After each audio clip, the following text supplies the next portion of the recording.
Well, this week we've been amplifying the concerns of immigrant communities as President Donald Trump is committed to the crops are all in and the peaches are rotting. The oranges are piled in their creosote dumps. I don't think we should live under fear. I think we should live under information and education. 7 decades have passed since a plane bound for Mexico crashed near Coalinga, killing all 32 people on board. You won't have a name when you ride the big airplane, and all they will call you will be Deportee. My father's own father, he waded that river. They took all the money he made in his life. My brothers and sisters come working the fruit trees.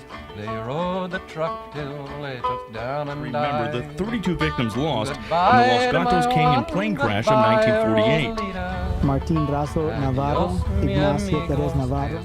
Here we have my grandfather, Ramon Paredes Gonzalez. Ramirez lost both his grandfather and his great-uncle in the fiery crash. Inside his Oli Frijoli restaurant, you can't miss the wall mural that pays homage to the two men. For many years, nobody knew anything about it. Now they've been recognized, and that's a big thing. America's farm labor concerns goes further, as USDA data reports the average foreign-born farm worker is 42. How are you going to replace those workers? If I judge by the last Trump administration, just about every aspect of legal immigration was made more difficult. McCrummon says mass deportations pose major inflationary impacts, which could put American farmers out of business. It would be devastating without the two of them. And out of a lifelong friendship. It's not yes sir, no sir, it's friend.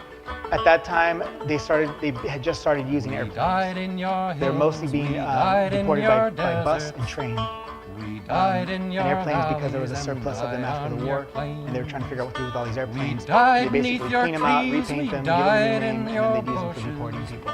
And after the plane crash happened, they stopped that program. They grounded all the planes from that program for a few months, and then started back up again. When I was a youngster and or a college student, whatever, listening to folk music, and I learned about this tragedy and many other mining disasters and union busting incidents and things, and it was all through music. And I wasn't really reading poetry at the time. I wasn't really a student of history, but I think it's really interesting that so much of these stories get disseminated through folk music. Good morning, my American citizens.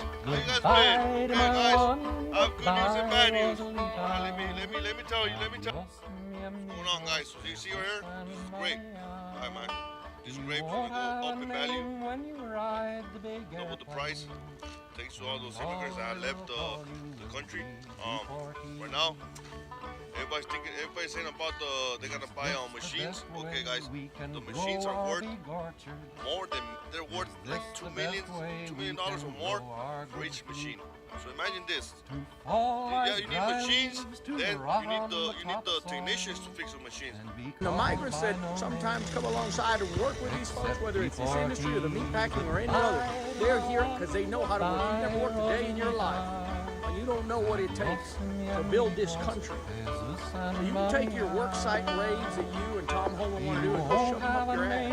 Because at the end of the day, our economy is driven by people like this and by migrants and by so many others that simply want to come out here and come into this country and do well for themselves and their families.